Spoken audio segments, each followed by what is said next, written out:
Hello, everyone. Everyone.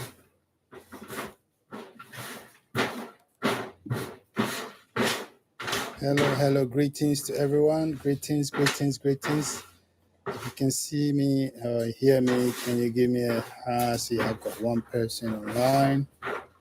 Just give me the thumbs up so I know you can hear me loud and clear.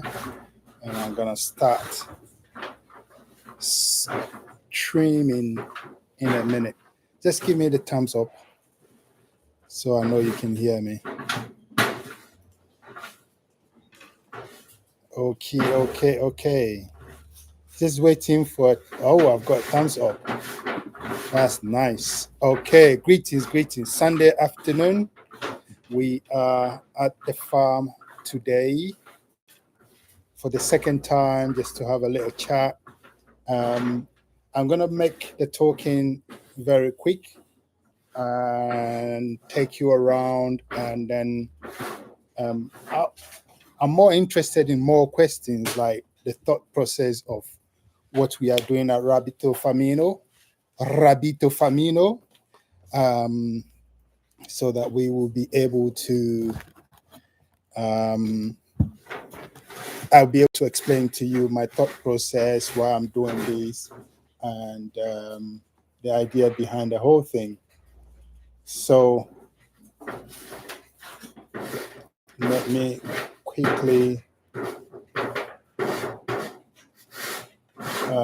just a moment.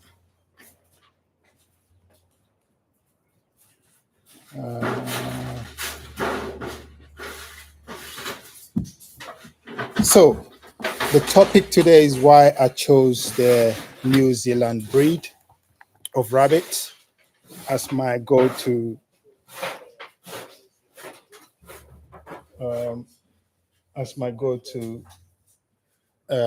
rabbit. I didn't start with all New Zealand whites. That's the only unfortunate thing. But eventually, all the breeds I have here, I can claim them to be at least Joe. Do something else here. When I finish, then you do the sweeping. All right. So I can claim that all the rabbits we've got here have got a New Zealand breed in them, either the red or the white. And look here, we've got some pure breed New Zealand blacks in the house. Want to show you quickly.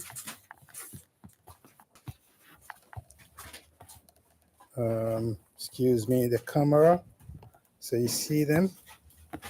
I've got two of them. They're pure breed. One is trying to kiss mommy there, and the other one is somewhere hiding here. They are less than 2 weeks old and doing very well. I'm going to take you around as I speak to you. Mind you, I'm using my laptop, so it's a bit clumsy trying to go live at the same time. So these are some of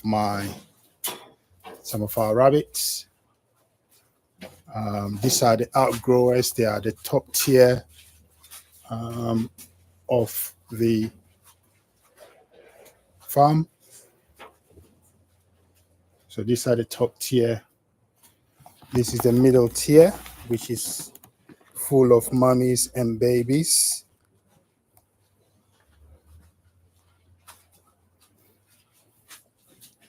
These babies are at the weaning stage. So starting tomorrow, we'll start weaning these babies. So mommy can take a rest before we rebreed them.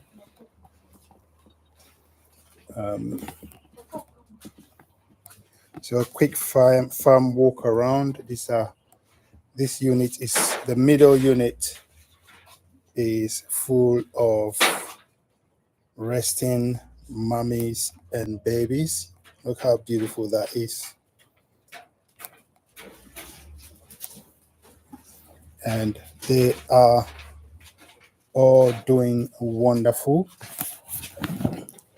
which is great news, which is what we want to hear. We have some more at this side, more at this side of the farm. And all these breed, what I mean is, what I'm trying to say is all these breeds have got either New Zealand in them, New Zealand white in them, or New Zealand brown. So they could be a lion head cross with a pure breed New Zealand white or New Zealand red. So as you can see, you've got a lot of reds here and there. All these ones are ready to be weaned, and we are going to wean them from tomorrow. Obviously, there are so many factors involved in the weaning stage. So let me come back to me. You're welcome if you have joined this live session. Thank you very much for coming. I'm going to try to entertain you and engage you. So why the New Zealand breed? Well, I will challenge all of you to Google the best meat rabbit in the world. Yes, the New Zealand breed is known to be the best meat rabbit breed. They grow fast. They are, what do you call it? They have more babies, and they've been deemed the best in everything. If you're farming for fur, if you're farming for meat, for even if you're farming for competition, you're doing this for competition, for pets, the New Zealand's are known to have one of the best temperaments when it comes to rabbit. So this is why I chose the New Zealand. There are so many breeds, I can't even name them, but it's very important for my purpose to be focused on one thing. Sometimes you try to focus on so many things and you end up not focusing on anything. So my thought process is focus on the New Zealand breeds. Of course, I started with all sort of breeds. We got some lion heads here. We got some Dutch. We've got so many breeds that we started with, but at the end of the day, it's a matter of finding your niche and sticking to it and thinking about your purpose of farming or keeping rabbits. And I think the end goal is mainly producing meat rabbit. So if you want to produce meat rabbit and you want rabbit that will not eat as much, but will convert the feed you're giving them plus the hay you're giving them, they will be able to convert that into meat quicker and more efficiently.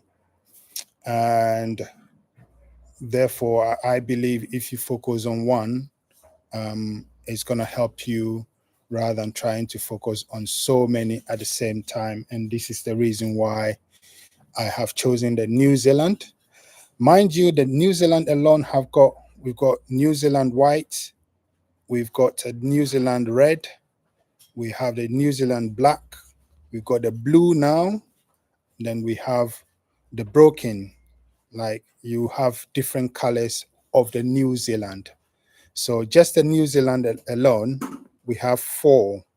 We have four types: red, white, blue, black. Those are the main one. And sometimes you have spotted, like white with spotted black or something like that.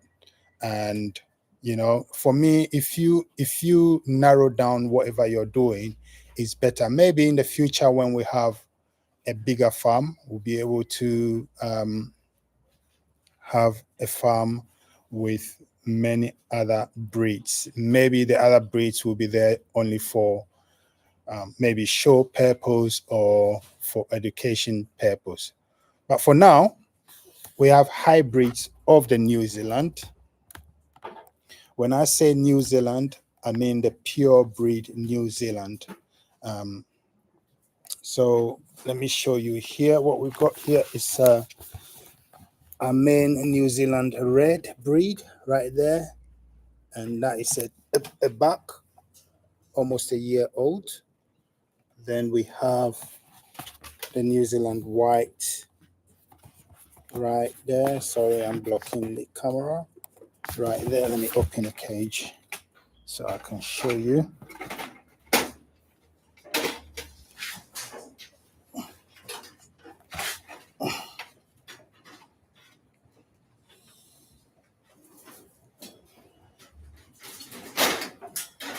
Yeah, anytime you open the cage, all he's thinking about is it that time for breeding? That's what all that male think about, isn't it? When it comes to rabbitry. So that's the New Zealand red, and they decide to pee on me just to show power. Look at it. And then I've got the pure white right there. Those are two main bucks that we use to service all our does. We got some interesting. This one just came out of the box today. Very tiny. One sleeping by mommy and the other one there. So these are like the broken colors. As you can see, it's broken. So many broken colors. You can't really say whether they're white or black, but yeah. So this is my reason why I go New Zealand breed, not necessarily the white, the other colors as well. So at this point, anyone has any question, ask me. Main purpose of us keeping rabbit or farming rabbit is to produce meat rabbit eventually. So we started less than a year ago.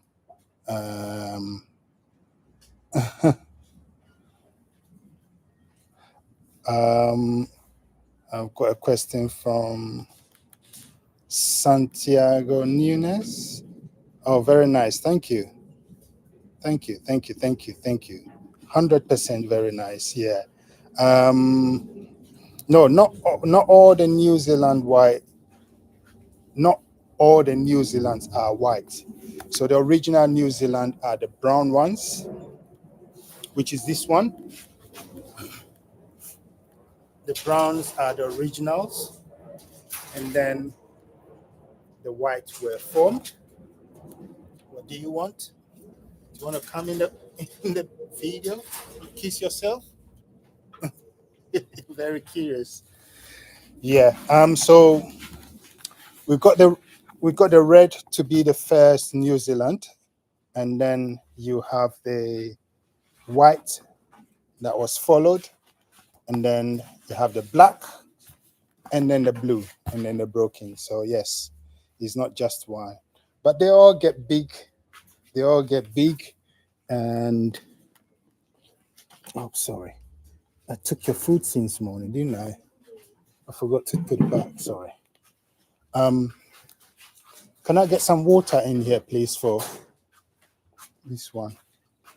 Yeah. So not all of them are new white, not just white. There. So yeah. So the New Zealand have got so many varieties of so many colors rather than just one. Do you think a different breed will have a different taste? I don't think so, because they all eat the same food. Whether it's chinchilla or New Zealand or Palomino or whatever breed it is, they will all taste the same rabbit meat, and therefore you will get the same kind of taste from it. If you're talking about other value chain, example of the value chain, I would say is maybe if you're farming for fur or you're farming for something in particular, color of the fur, then you have different color, different kind of different thing to look out for other than the meat. Because look at this beautiful fur here. Yeah, I mean, you can't just think of the meat. If this fur, velvety fur can be used in fashion and stuff like that. So yeah, so it really depends on what you want to use your rabbitry for. Whilst I'm waiting for more questions, I'll talk quickly about the feeding. In Africa, we've not really got to develop the pellet system. I know it's coming slowly, but it's very slowly. It's coming very slowly. So we would say that every rabbit farmer at the moment is formulating their own feed. I mixing the either formulating it from scratch with a wheat bran and other additives,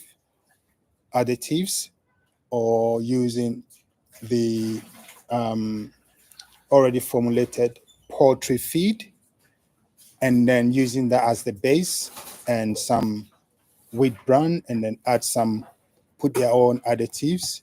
I'm sure we'll get there very soon because everyone is talking about it.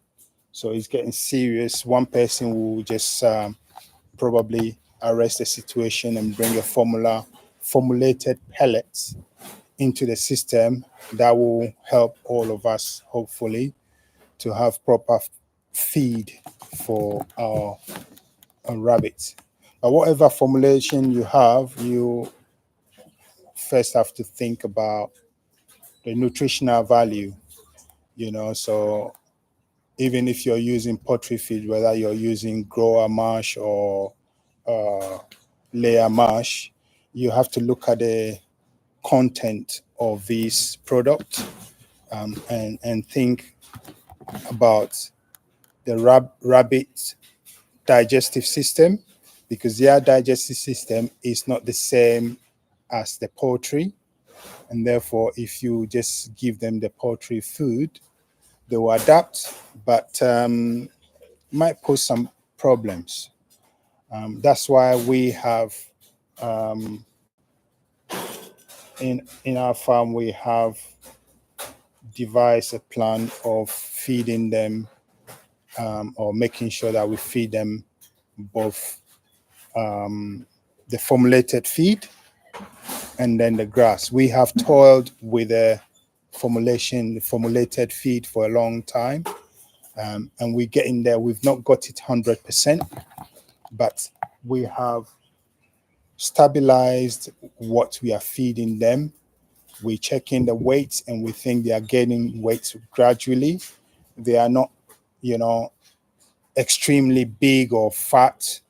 You can tell that these rabbits are healthy. They're not just fat and big for nothing, because not all of them are broilers, meaning not all of them have been designated to be fattened and processed as meat. We are keeping some of them as resident rabbits.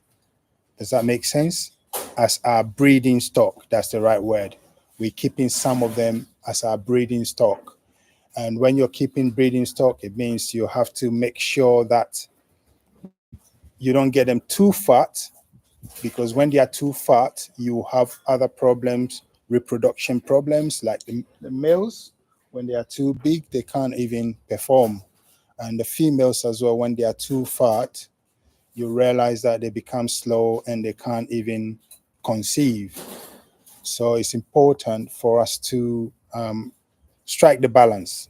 If we declare this number to be broilers or to be processed, within a week, we have a way of fattening them before we process them because you want the weight, right? And if we are going to sell as breeding stock to other farmers, yes, they might say, oh, but your rabbits are not too heavy. But that's not the only thing you look at. You look at the health, the overall health of the rabbit, because what we feed the weaners, and sorry, what we feed the outgrowers, or the ones that we've designated to be processed for meat, is definitely different from what feed the those ones we have designated to be part of the breeding stock. So it's very important for us to understand that there is more involved. It's not just giving all of them food for them to get big. Sometimes big is not necessarily better.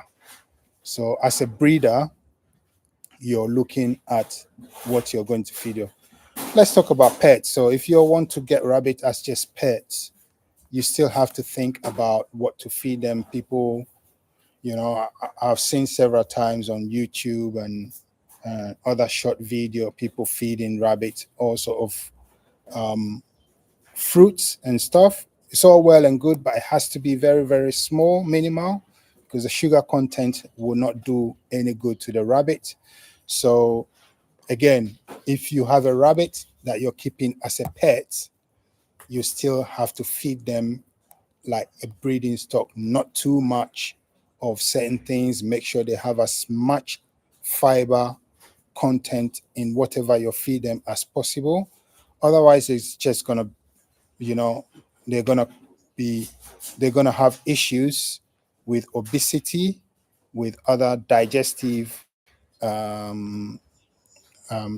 illness, and rabbit and their digestive tract, which is very delicate. It's very important for us to be able to balance the book and make sure that these rabbits have got the right balance in whatever you add in their feed formulation. So that's it. We feed our rabbits hay every blessed day, as you can see under their. We're doing the cleaning now at the moment as we speak, but under their hatches, you can see that almost all of them have got hay in them, and they've got the evening one coming very soon. Got a little hay project going on there where we are experimenting with various grasses. I'm not sure if you can see it clearly. Trying to stay away from the video. So showing you all the various garden stock that we've done at the far back. We are experimenting with some alfalfa, elephant grass, turf grass. We've got some brachiaria going on as well. It's important to feed them hay. It's very important to feed them hay. So please ask any question. We are 23 minutes, so we have about 10 more minutes.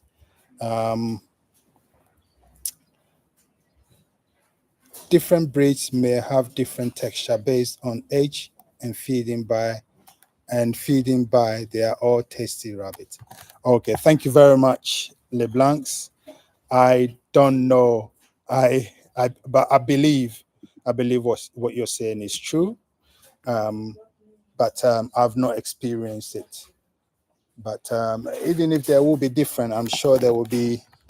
It's not going to be significant, like you said. Feeding what you feed them, and they're all tasty rabbits. So I accept that and I agree with you. But you're looking at how prolific you want to get to in terms of profitability. If you have a rabbit that takes so long, then obviously it's going to take longer to it's going to take longer for them to get bigger for you. So they're consuming more and giving you less meat. So you make up your mind. Got another question. Why do you balance their meals between hay and feed, and which one is healthier for them? Well, thank you, Samuel, for that question. It's very important to balance the diet for the rabbits. You'll have to think like a rabbit. When they are in the wild, what do they eat? Predominantly, their food is grass. So at the end of the day, you're looking at trying to bring them. We are confining them. We've brought them to our household. We are confined. We've confined them, so we have to make sure we're giving them a taste of what they will have if they were to be in their natural environment. And that's why it's very important for us to give them hay. Hay is basically dry grass. Any grass that rabbit eats that has been dry, that's hay. Okay, but um get in. But there are so many various grasses that they eat. Rabbits in the wild, they select what they want to eat. They know what is good for them and they go for it. But once you bring them to the house, you have to make sure that you balance the diet. Hay has got a lot of fiber in it, as well as protein, depending on what hay you're feeding them. And therefore, we try to be as close to nature as possible. However, because we are keeping them at home, grass might not be the only solution. So that's why we've got a formulated feed where we have various ingredients. We have, I think the basis of every formulated feed in Africa is a wheat bran, which has got a lot of fiber in it. And whatever additive you add to it, if you think about grower mash, the chicken grower mash is mainly has got a lot of chicken feed. It's got a lot of protein in it because it's for the growers, right? For broilers. So again, if you're doing it for meat, you have the content that you need a certain amount of protein to let them grow, and then you have other nutritional values like calcium, potassium, and the various salts. So it's very important for you. People have researched into it. Unfortunately, in Africa, there hasn't been a lot of research into rabbit feeding. So a lot of rabbit owners and rabbit keepers and rabbit farmers in Africa have done wonderfully well. And I have to commend all of them because they have got so many formulations, which means everyone is, trying. We haven't standardized things yet, but I'm hoping that we'll be able to standardize things very soon and get the balanced diet for the rabbits. It's very important to get balanced diet for rabbits because their digestive system is so delicate. When they have digestive problems, that can be, if not treated quickly, that can be fatal to our rabbit. So it's very important for us to balance the diet. It's just like us, when you're eating rice, you definitely add stew to it and then you add meat to it. So it's just a matter of balancing things, you know. Yes, rabbit meat is very tasty. I can confirm that too. Very, very tasty. So there we are, almost half an hour into it. I'm gonna take 5 more questions and we call it a Sunday. It's a beautiful Sunday, very hot here in Ghana. It's about 35 degrees Celsius, which is blazing hot. So as you can see, sweaty. So there we go. Any more questions, please? Or what do you want to see? Do you want me to show you something, or anything? Anyone?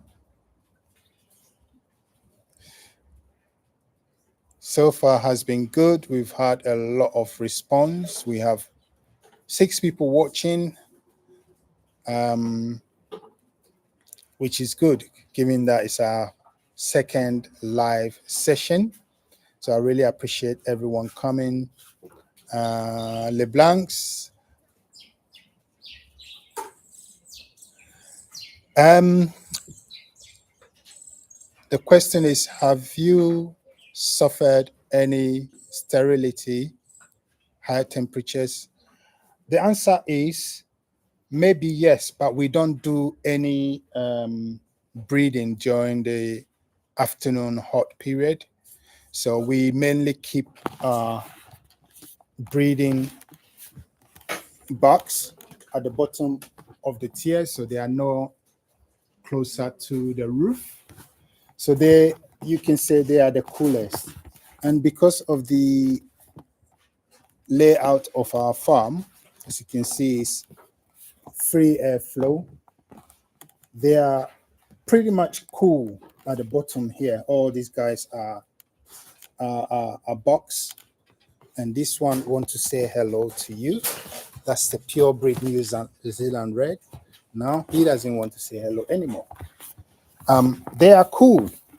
As you can see, it's blazing hot, but they are cool. So we keep them at the bottom so that we have them cool down and not get sterile. So we haven't had any issue of sterilization, because if we do any breeding at all, we do it either very early in the morning or late when the sun is totally down. But we are more successful early in the mornings. So any more questions? How do you keep them cool? By the nature of our cages means is a free airflow. It's a free airflow, and it's a good question. I'm going to answer that in another bit. I want to show you an example of the reason why and how we keep them cool. So if you look at this rabbit here, I'm trying to focus I want to show you another way of keeping them cool. So you look at this mommy and babies. You can see they've gathered around the pot right there. You can tell that's the water. They've got fresh water here, and the pot makes it cool. It keeps them cool. That's why they've gathered around the pot. So this is another way of them cooling themselves. And they have fresh water, and the water is literally cool, even though it's hot. Then they have water from the nipple system in abundance if they want to drink. But the water and the pot keep them cool, and another way of us keeping them cool. But we've got a roof over our head here, which means they are protected from the direct sun, and we've got a free flow.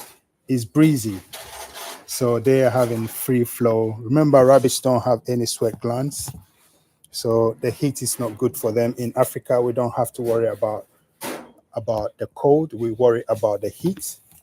But luckily for us, we've not suffered any sort of heat stroke or any heat-related issues. We keep the top. This is the topmost, the one that is closest to the roof. But even look at them; they are cool.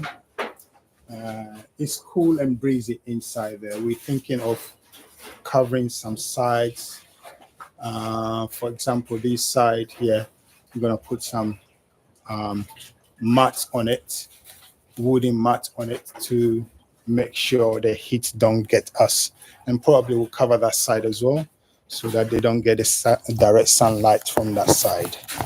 So yes, luckily for us, we haven't had any sterilization issue. Okay, another question. Thank for your response. Any sexual stimulants used, bamboo or any other herbs? Oh, you use bamboo. That's good. I like experimenting anything, and so if bamboo helps, then I'll try it. But what we use mostly is moringa. The moringa leaves helps. A day or two before that, you add moringa leaves to their feeding regime for the females and the males, and that gets them. The males are always ready anyway, but the females, if you give them moringa 2 or 3 days before, they are always there. It always works magic for them. So that's what we use. But mainly, you give them good freedom. You give them roomy, roomy cages. I mean, I'm learning from the animal rights people, so uh, I've expanded our room system. So these used to be 2 cages, as an example. This used to be 2 cages, one door here and one door there, but I opened it. So now this is for a female and her kids, which makes a difference. It gets them more comfortable and they feel more happy. You can tell you open the cage and they're happy. You can if they want to run around, they've got room to run around. If mommy wants to hide away from the babies, she's got enough room to hide away. There is enough room for them. That's very important, and that's what I've realized, that I'm going to make sure that our next project of building cages are going to specifically massive rooms for all the mothers. Joe, don't remove it. Don't remove it. Just leave it in because it's not waste. Okay. So, yeah, it's very important that we keep them cool and we give them more space, less noise as we're doing some cleaning, but they're used to that cleaning noise. They know it's only during this period. We have dogs in the area, but we don't have one here. They're not they're not afraid, they're not threatened.